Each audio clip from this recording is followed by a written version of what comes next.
এই প্রথম আমার হাতে একটা নাটিকা লিখছি আমি নিজেই, নাটিকাটা আমি নিজেই লিখছি এবং এই নাটিকাটা আমি নিজেই পরিচালনা করছি।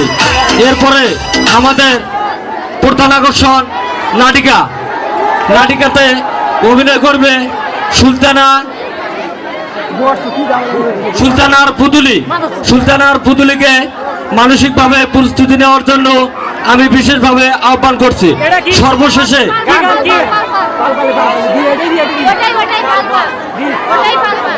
এবারে নৃত্য নিয়ে আসছে সোনিয়া পাল পাল।